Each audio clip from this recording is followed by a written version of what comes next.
with Karen Whitney. Send a little wave there.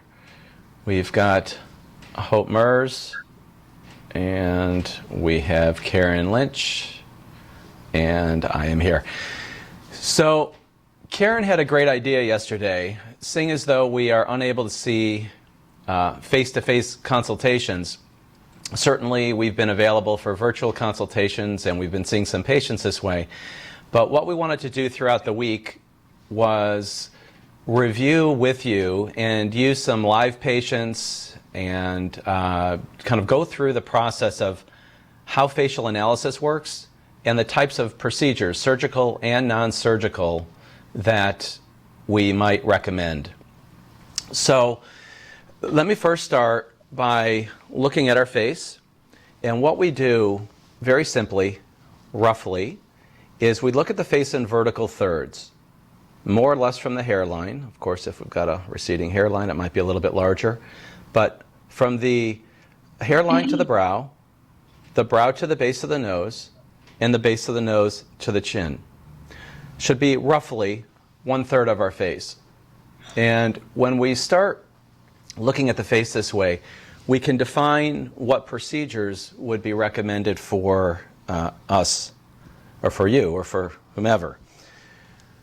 One of the things 20 years ago when we started this practice was, it was very confusing. When we talk about a full facelift, for example, what does that mean? Does, if I had you raise your hands, and this is the way we start some of our seminars, does a lift address the folds? Does it address the jowls, the jawline, the neck, the eyelids, eyelid bags, the brow, the bump on your nose, earlobes, torn earlobes, where does it end? So it's very confusing. And so what we've tried to do over the years is really define, based on this facial analysis, what the procedure addresses and what the expectation should be. And so throughout the week, we're going to walk through this process to better educate you so that you understand what these procedures are supposed to address. And so what I'd like to do, maybe Karen Whitney, maybe you can come back here. And let's start with the vertical third of the face. And maybe you could share with us a little bit some of the things, some of the concerns that patients have when you first meet them for a consultation. Absolutely, I'd love to. Thank you. I would say without a doubt, the most common complaint that people will have about this upper third of their face would be frown lines, horizontal forehead lines, or that their brow is a little bit heavy, meaning that they feel like it sits lower, which actually gets into the next segment of the face. Most of the time, people aren't recognizing volume loss in the upper third, which is actually often part of the problem. So when we're talking about this area, we're talking about lines at rest, lines with motion, and loss of supportive subcutaneous fat that gives a young forehead that smooth look. So all of those factors come into play. And we all know very young people who already show a little bit of a frown crease or forehead lines if they have an expressive face. These are natural lines or rhytids. As the aging process occurs, these can go from dynamic, meaning lines with movement, to static, meaning lines at rest. So Botox is very effective for addressing static lines. In other words, someone raises their eyebrows enough that they get wrinkles across their forehead, or they frown enough that they create furrows or 11s, 101s, whatever your anatomy is, that might show some memory crease, but at rest the skin is fairly smooth. So Botox is excellent at relaxing the muscles. So you can see I can't really frown. I don't like frowning, but I do want to be able to lift my eyebrows to try to keep a natural appearance. But I've softened that movement enough that the lines I used to have here, even 20 years ago, have gone away and not reemerged. So we talk to patients about using Botox for these lines, but then I also like to talk to them about replacing volume. Sometimes we use a little bit of filler in that frown crease. We're very cautious with filler in this area because it's a risky area to treat. Sometimes we're putting a little bit of filler just under the surface of the skin in these moons that are created by lifting the eyebrows. Because what happens is you lose volume in this area above your eyebrow so that you've got bony and not soft tissue. So we can softly lift it to make things smooth. And then finally, the temples are a really common area of volume loss, especially in somebody who's thinner. And it's a real telltale sign of aging because when this is sunken in, your face doesn't have that smooth contour. So we call this the temple area, and there is a very safe technique that we can use to actually put filler into the temples. So that's a lot of the discussion. And then, of course, I think probably Hope's going to talk to us a lot about skincare treatments and add anything that I've missed regarding how we approach that area. Great. Thank you, Karen. And Hope, if you want to jump back in here, maybe you can take over a little bit. Hi. Hi. All right, so yeah, Karen discussed the muscular movement that can cause the skin to crease. And then she also discussed the volume loss underneath the skin. One thing that we want to make sure that we really invest in with time and procedures and skincare is our skin. So we lose integrity of the skin. The skin starts to thin out and become more loose, so the elastic fibers start to loosen. And so sometimes, no matter how much Botox or filler you do, you need to do some really good skincare as well. So for those lines on the forehead, sometimes you'll notice when you get your Botox and you're not moving as much, you're still seeing these little lines. And those are something that we'd want to address with like lasers or microneedling, depending on the amount of downtime that you're able to have.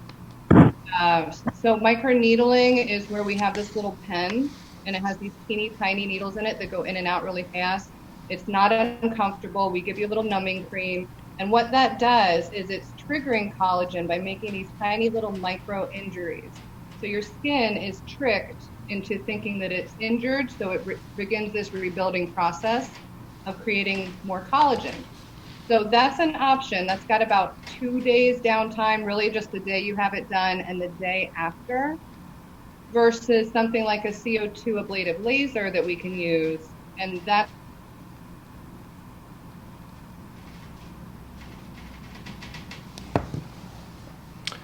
I'm not sure if we lost Hope. I know that with the wind today, there has been a little bit of a challenge. me. Okay, you're back. Oh. That's okay. What's We the just missed the last last sentence there that you were mentioning. Okay, the dot laser. Yes. Okay, so that's a great option. Actually, maybe later in the week, we're going to have a patient that might be able to come on and give her experience with that and the results she's noticed so far. We love the dot laser. It's my favorite laser treatment for resurfacing and for those lines and stuff that we get in the upper third of the face. That's great. So actually, I will mention that if we have any patients either watching or whether or not they're existing patients or potentially future patients, if anybody wants to join us for a facial analysis for us to review some things, we're happy to have you come in as well. But Hope, while you're on, can you talk a little bit? Let's move down to the middle portion of the face. So we talked a little bit about the upper. Actually, real quickly, let me mention something about the upper as well, from my perspective, and that is the types of things that we do surgically generally are pretty straightforward. We're either addressing extra eyelid tissue, right? Our eyes start to look a little bit tired. We start to have some of this extra tissue here, and or our eyebrows begin to descend. The general theme about loss of volume and loss of elasticity, you'll hear us talk about over and over again. This is really what aging is about, photoaging. So commonly, this procedure, a blepharoplasty, an upper eyelid procedure, something we'll talk about later in the week, but it's probably one of the best procedures someone can have performed if they're trying to look more refreshed. This typically is about a 20 to 30 minute procedure performed under local anesthesia, and what we're doing is removing, excising some of that redundant tissue, sometimes what we call hooding, to rejuvenate the eyelid. The results last for decades. It's absolutely a wonderful procedure. So we'll talk more about that.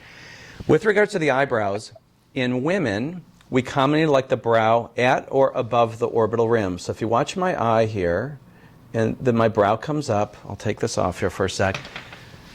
So my eye will start to look more feminine. It's probably not a great look. And sometimes we pick on Kenny Rogers. I won't because he just passed away now, but he was the classic maybe what not to do with plastic surgery. But this is going to alter my eye appearance, right? So we don't want to put the eyebrow, up here, obviously. But for men, as long as the brow is along that orbital rim, it's usually acceptable. For women, we like to maybe elevate the brow, at least temporally, laterally a little bit, to open up the eye to the rest of the face. And those are procedures that we can discuss along the way also. But let's move down to the middle part of the face, Hope. And if you want to talk about some of the complaints or questions that people have there and some suggestions on how we fix that. Okay, great. Can you hear me okay? Is that all right? Yes, for the moment. Okay. So this is what we call the mid-face. This is what we refer to as our mid-face. And takes a lot of the load of the facial structures. So what we call this here is the cheekbone in general. It's called the zygoma in a medical term. What we want to do is put fillers in this area typically because this structure likes to descend with age. And so when we place a little bit of fillers along the zygoma there, it's going to lift the cheekbone, allow light to bounce back off of this area here where we want it to. And it also helps lift up at the jawline. So a lot of the times women or men will come into our office and they'll complain about seeing what we call the jowls down here and, marionette lines forming. And actually, instead of putting all the filler here, we will generally go up in the mid-face so that we can help lift and recreate a contour like Karen was discussing, and the structure up in the mid-face to help down here as well. Now, commonly also under eyes in this area goes along with that, and we'll generally place a little bit of filler along there too to help fill in that deficit and create a nice bounce of light for the contour in the cheekbone area. Great. And Karen, Whitney, you want to come back? Hello. Great. Yeah, that was great, Hope. I love that information you're sharing. For sure, when we talk about this middle third of the face, patients usually don't realize it, but what they're seeing is volume loss. And even young women will come in and say, I look tired, I don't know what's happening to my face. And it's because volume loss of the mid-cheek here starts very early, and especially if you're active or a little bit thinner. So by restoring volume to the cheek, we lift that out. We can put a little volume under the eye as well as the skin under the eye with fillers. And I heard a cute phrase that when we talk about highlighting and contouring were very popular. And highlighting is putting a reflective product on this cheekbone because you want to draw emphasis to it. And so if you think of that as makeup, you can think of filler as make-in, because we're putting this permanent structure, semi-permanent structure, so that you do have that natural light and reflectivity. Great. Well, thank you. And these non-surgical procedures, I think, in the midfacial area are probably even more beneficial than certain types of surgery that we used to perform. For example, years ago there was a procedure we call a mid-face lift. And while mid-face lifts may still be performed, let me explain how we used to do it. So the goal was really from the corner of the eye, the lateral canthus, towards the edge of the nostril here. I know I probably shouldn't be touching my face here, but this region was an area that we commonly used to elevate surgically. And what we would do is we'd make an incision somewhere up in the temple. We would make an incision on the back part of the eyelid, and we would similarly make an incision in the sublabial area underneath the lip, kind of in the sulcus where you might put your tongue. And the whole idea was to mobilize this area and to reposition this area and have some sutures, maintain that position. That procedure worked, and it still works, but it's a surgical procedure that is potentially fraught with some complications. So the majority of the time these days in our practice, we will address the tear trough area and the malar area mostly with non-surgical modalities like injectable fillers. And I think the number one concern that patients have when they come in, not all patients, some patients, they believe surgery's better, it's more permanent. And certainly in some situations that's true. Eyelid surgery, rhinoplasty, there are a number of things. But with the midface area, the hyaluronic acid fillers, which we'll talk about throughout the week a bit more, last a long time. They typically last 2+ years. There are patients that have come in, maybe they've come from New York and they were treated in their tear trough area with fillers. The filler was placed too superficially, so it looked unnatural. There were bumps along that area. But one of the wonderful things about hyaluronic acid fillers is that we can dissolve them instantaneously. So, of course, this is about 6-7 years later. Patient comes in, of course, looking at me very skeptical because she told me, well, it only says 2 years on the label. I said, I understand, but I think you have filler there. So I said, let's do this. Let's go ahead and put some of this hyaluronidase, an enzyme that dissolves that filler, the hyaluronic acid, Juvederm, Restylane, that sort of thing. And let's just do it on one side. So we treat one side. Of course, I get a call that night. She's panicking because all of a sudden she looks sunken in on one side, the side we dissolved. And so that was a long time after what the label said, the 2 years. So fillers really have been one of the biggest improvements, I think, over the past 20 years in facial plastic surgery. And that's a conversation that we commonly have in that area. With regards to the midfacial area, if we talk about the lower eyelid, people can have bags, circles, and sometimes we do need to perform what's called the lower eyelid blepharoplasty, just like the upper eyelid. Most commonly what we do is make a little incision on the back side of the eyelid. We literally take a little retractor and a little Q-tip. The various fat pockets in the lower eyelid pop up, and we'll remove or reposition some of them. We don't use any sutures or stitches for that procedure, but we'll talk more about that as well. So Karen, let's come back to you a little bit here, and let's talk about the lower facial area and some of the concerns and questions that you see during consultation. Certainly. Patients don't like folds, jowling. Sometimes it's a volume loss in the chin. Often it's lines around the mouth. So these are things that are related to loss of skin integrity and loss of support as well as volume loss. So as Hope talked about, replacing volume in the mid to upper cheek area does lift the lower face. And so it's one of the first places we go when we're talking about jowling, sagginess, loss of integrity of this lower face area. And we're using injectable fillers, Voluma, which will last 2 years, all from anatomy. We can use filler in the nasolabial folds, but it's one of the last places I inject because even young people have folds there. So really we're trying to correct that area by putting some volume lift mid-cheek or lateral cheek to soften. We can use filler along the jawline to give it more definition. Take up just a little bit of space to be almost like blowing up a balloon just a little bit. Hey Karen, if Yes. you can hear me, just maybe adjust your audio a little. Karen is saying that maybe you're in and out a little bit. In and out, okay. That sounds better. Is that better? Okay. What we don't want to do is make the lower face look bulky or chunky. We want to keep a natural contour, but we're trying to smooth. So really we're tricking the eye. If we lift your jawline a little bit, and we all do that in the mirror, that's what the advanced lift is. It looks better, but if we can lift you this way, with a little more structure along the jawline, perhaps soften marionette lines with filler, that is very helpful.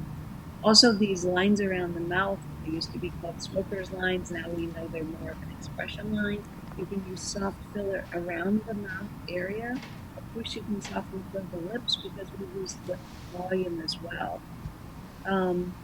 So if you're looking for a non-surgical solution, skincare treatments like we talked about, as well as revolumizing softly, naturally, gently with fillers, is a great way to help keep this lower part of your face looking better. Okay. I'm going to repeat a few things that Karen just mentioned because our other Karen mentioned that the audio was cutting in and out a little bit. So Karen talked a bit about perioral lip lines and the need for maybe fillers.